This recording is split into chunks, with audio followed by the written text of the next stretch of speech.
시편 1편은요, 복이 있는 사람의 길과 악인의 길을 이야기하죠. 그리고 그 결과에 대해서도 명백하게 잘 이야기해주고 있습니다.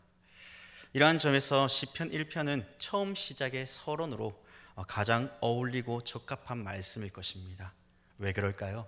바로 우리 인생에 있어서 의인의 길과 악인의 길의 그 결과가 무엇인지를 명백하게 말씀해 주기 때문이죠. 나는 어느 길을 걸어가고 있는가에 대한 의문을 우리에게 가지게 하고, 그리고 악인의 길을 걷는 자에게는 의인의 길로 나아갈 수 있도록 희망을 주는 아주 귀하고 교훈적인 아름다운 말씀입니다. 무엇보다 의인의 길을 걷고 있는 사람에게는요, 나아가 주야로 하나님의 말씀을 묵상하고 즐거워하도록 우리를 초청하고 있기 때문이죠.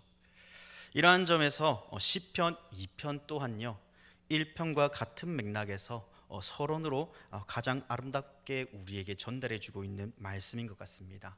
특별히 이 아름다움이라는 것은요, 바로 하나님을 향한 그 마음, 세상의 왕을 따르는 것이 아니라, 세상의 권력을 따르는 것이 아니라 오직 여호와 하나님만을 따를 것을 우리에게 명백하게 말씀하고 있기 때문입니다.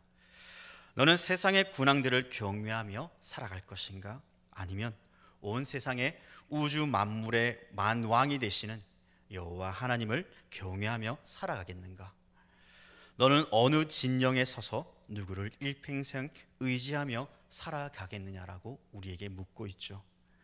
그러나 믿는 자들에게는요, 결론은 분명한 것 같습니다. 무엇입니까? 바로 여호와를 경외하는 자의 삶을 살아가야 한다는 것이죠. 그리할 때 친히 하나님께서 나의 피난처가 되어 주신다라고 오늘 본문은 말씀해 줍니다. 그러면 왜 하나님께서 우리의 피난처가 되어 주실까요? 먼저는 이방 나라와 세상의 군왕들이요, 여호와 하나님을 대적하고 있다고 말씀합니다. 다시 말하면 하나님으로부터 오는 하나님의 통치와 구원에 대하여 그들은 하나님을 멸시하며 그 별박을 벗어나고자 하는 것입니다. 1절 이하의 말씀을 보세요. 어찌하여 이방 나라들이 분노하며 민족들이 헛된 일을 꾸미는가? 세상의 군왕들이 나서며 관원들이 서로 꾀하여 여호와와 그의 기름 부음 받은 자를 대적하며 우리가 그들의 맹것을 끊고 그의 결박을 벗어버리자 하는도다. 아담의 범죄 이후 사람에게는요, 죄로 더럽혀져 깨끗이 씻을 수 없는 존재가 되었습니다. 죄로 인해 더럽혀진 본성은요, 곧 시기와 질투, 그리고 전쟁과 불평과 하나님을 향해 대적하며 자신이 왕이 되고 싶어하는 욕망에 사로잡히게 됩니다. 한번 가인의 시대를 봅시다. 가인은 하나님께서 자신의 제사를 받지 아니하고 아벨의 제사를 받으셨다는 그 사실에 아벨을 시기하고 질투합니다.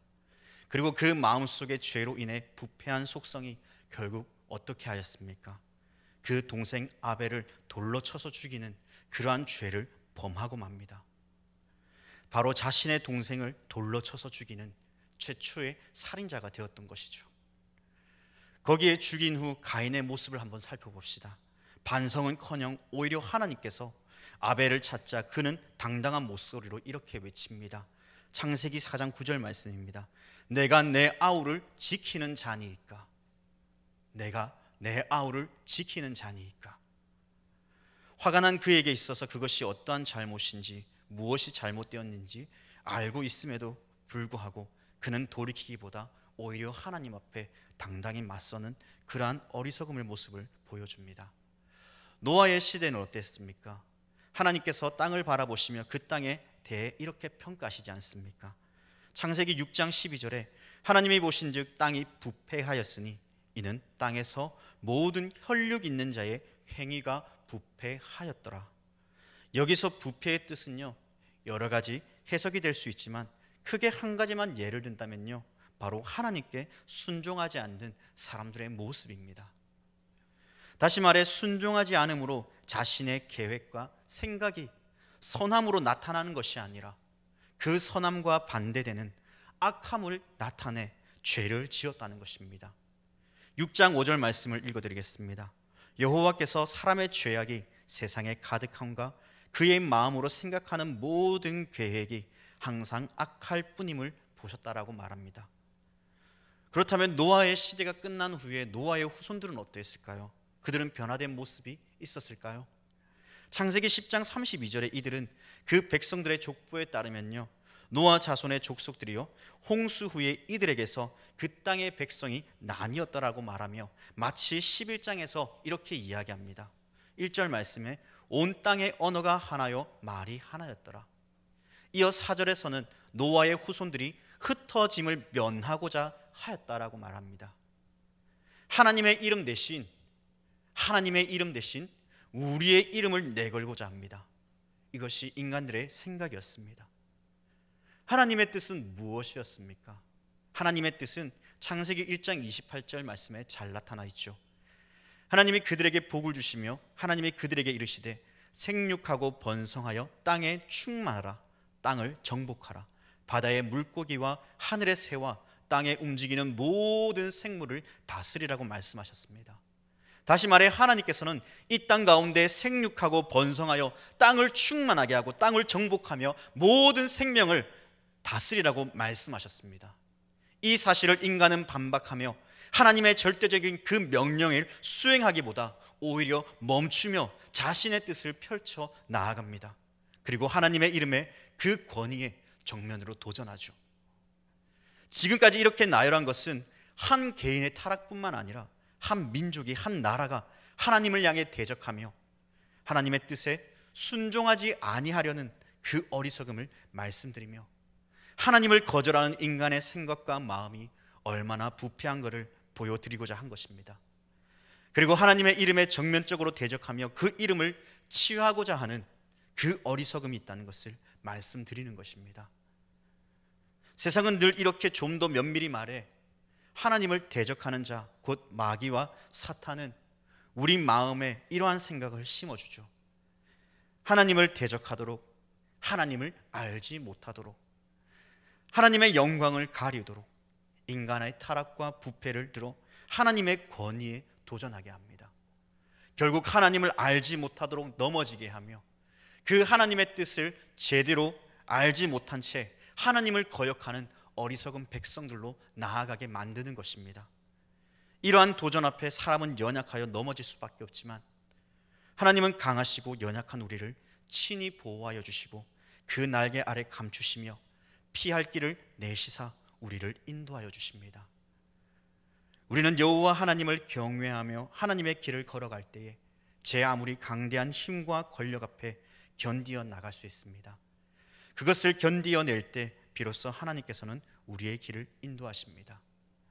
그렇습니다. 하나님께서는 우리로 세상의 통치와 왕을 따르지 않는 그 거룩한 백성을 지키시기 위해 우리의 피난처가 되어주신다라고 말씀합니다.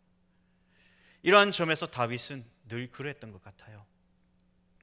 하나님의 통치와 하나님의 인도하심, 그리고 피난처 되시는 하나님을 의지할 때 그 피할 길을 내시고 반드시 승리의 길로 인도하신다는 그 사실을 말이죠. 사랑하는 여러분, 세상의 군왕들과 아무리 그 강대한 힘과 권력이 우리를 가로막고 하나님의 영광을 가리우게 할 때 여러분들은 어떠한 길로 나아가시겠습니까? 두 번째로 하나님께서 왜 우리의 피난처가 되어주신다고 말씀할까요?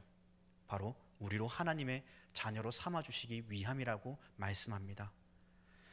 본문 7절에 이렇게 말씀하시죠. 내가 여호와의 명령을 전하노라. 여호와께서 내게 이르시되 너는 내 아들이라. 오늘 내가 너를 낳았도다.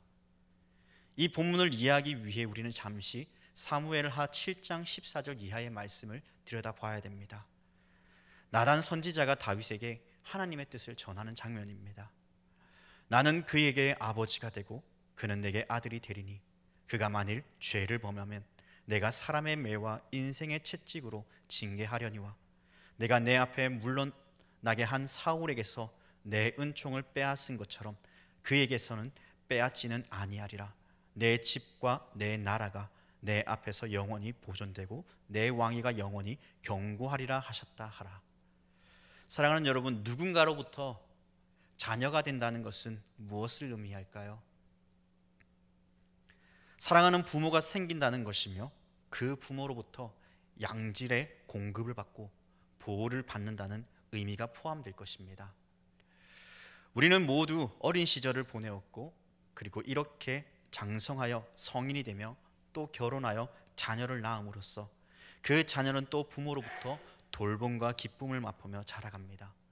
그리고 살아갈 때는 그 환경을 배우고 습관을 배우고 지혜를 배우며 지식을 배웁니다. 그리고 부모로부터 잘못된 길로 걸어나가는 그 자녀를 바라볼 때에 그 자녀를 향해 매를 들며 채찍질을 하며 그 자녀가 올바른 길로 나아갈 수 있도록 성장케 하는 부모의 역할을 담당합니다. 가끔씩 저도 자녀들을 보면요, 언제 이렇게 자랐지라는 생각이 들 때가 있습니다. 하루하루 자라는 아이들의 모습을 보면요, 참 신기하기도 합니다. 한 명은 길게 자라고 한 명은 옆으로 넓게 자라는 그 모습을 볼 때마다 어떻게 하면 이 아이들이 이렇게 자라날까, 어떻게 하면 이렇게 정말 이쁘게 자라날까라는 생각이 듭니다. 아마 부모로서 그러한 생각들은 모두가 다 가질 것입니다. 물론 저의 자녀들은요, 이제 3살과 5살밖에 안 됐습니다. 아직 갈 길이 멀 아이들이죠. 이제 5살, 3살인데 무슨 애늙은이도 아니고 벌써부터 그런 생각을 하십니까? 라는 생각을 하게 되면요, 저는 애늙은이가 맞는 것 같습니다. 왜냐면요, 중학교 때부터 지금까지 이 얼굴이 변하지 않고 그대로 자라가고 있습니다. 노안이 가지고 있는 사람은 나이가 들수록 젊어진다고 하는데, 이상하게 저는 더 나이가 들수록 젊어지기보다 계속 늙어지는 것 같아 참 마음이 아픕니다. 제가 지금 이렇게 이야기하는 것은요, 지금 우리 부모님의 세대들의 이야기를 들어보면 아직도 애는 애다라고 말하는 그 영향력이 참 많은 것 같습니다. 중요한 것은 부모는 자녀들의 버팀목과 때론 희망이 되어준다는 것이죠.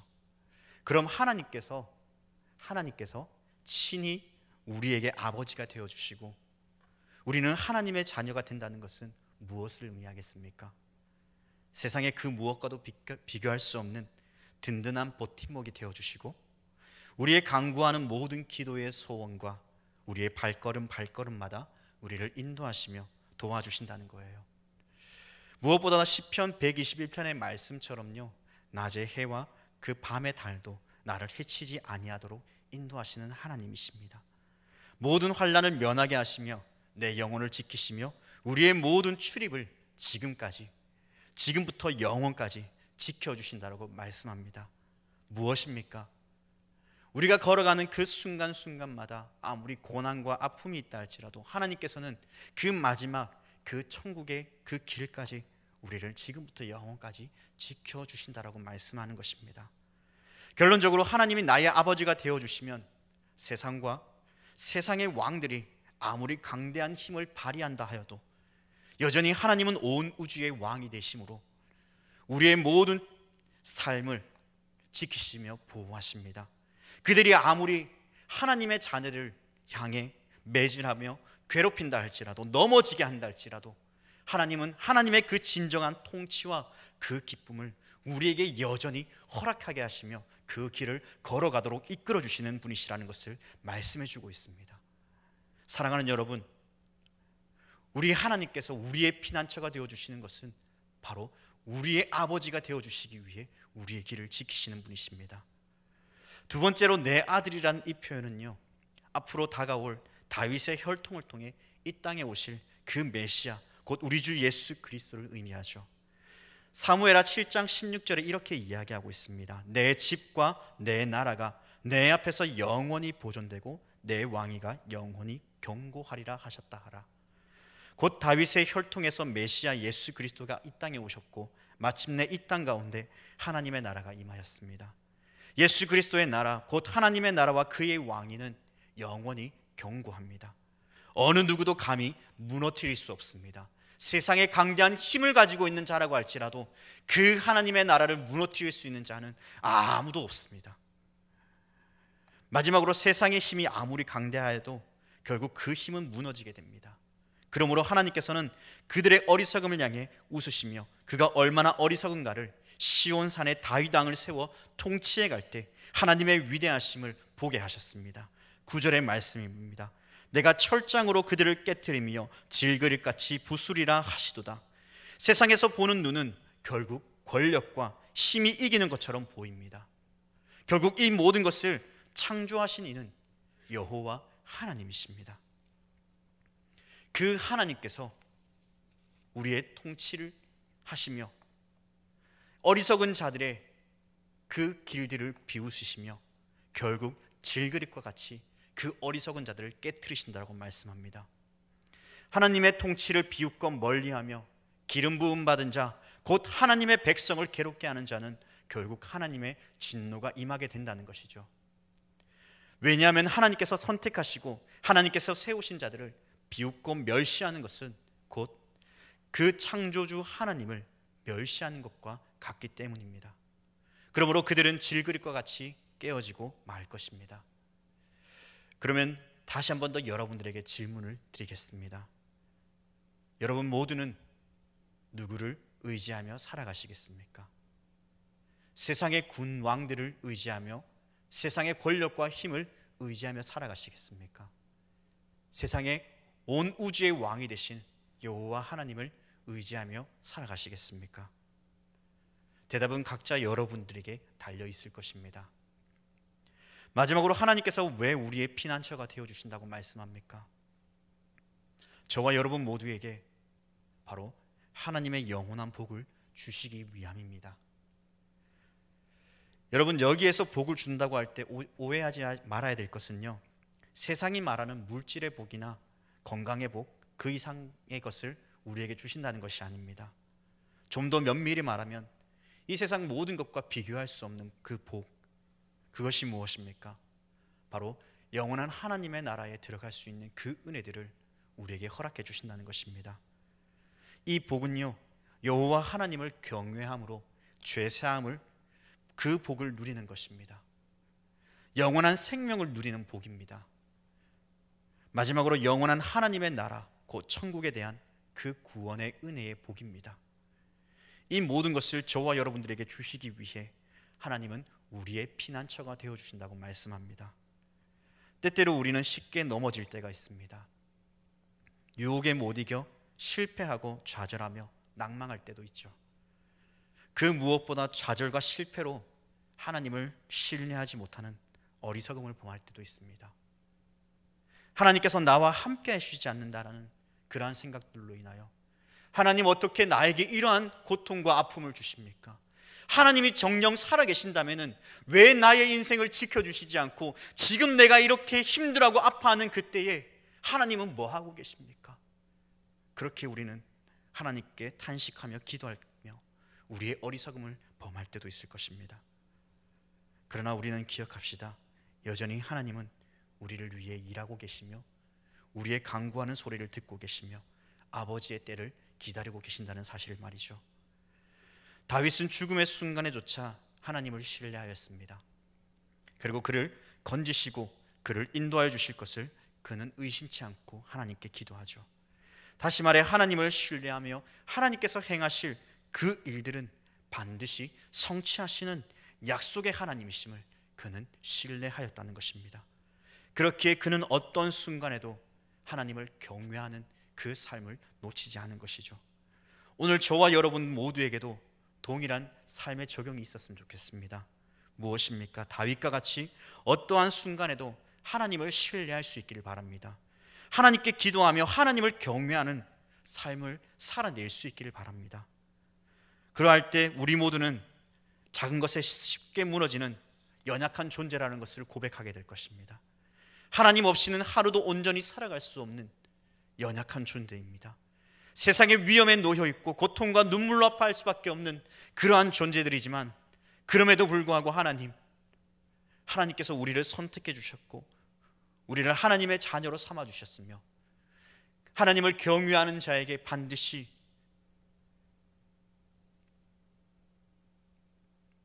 피할 길을 허락하시며 그 날개 아래 우리를 감춰주시는 하나님이심을 믿습니다.